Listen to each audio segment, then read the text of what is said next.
السلام عليكم ورحمة الله وبركاته.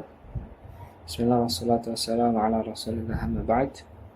أيها الإخوة، إن شاء الله في هذه الفرصة الطيبة سأبلغكم ما يتعلق بصفات المفتي. قال الإمام أحمد رحمه الله: لا ينبغي للرجل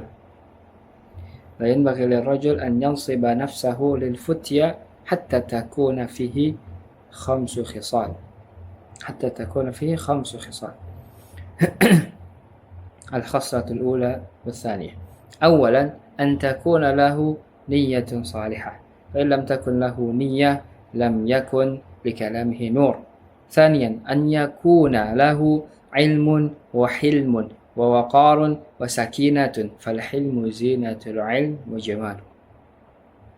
ثالثا، أن يكون قويا على ما هو فيه، فلا يحجم عن الحق خوفا ولا يقدم بغير بصيرة.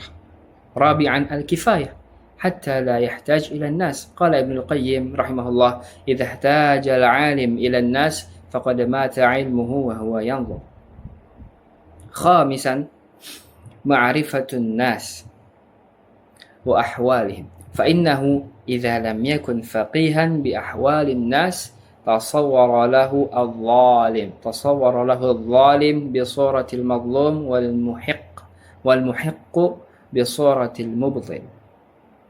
فهذه 5 خصال من جمعها الله له فقد أهله لمقام الفتوى. نسأل الله أن يرزقنا العلم النافع والنية الصالحة، وبارك الله فيكم. السلام عليكم ورحمة الله وبركاته.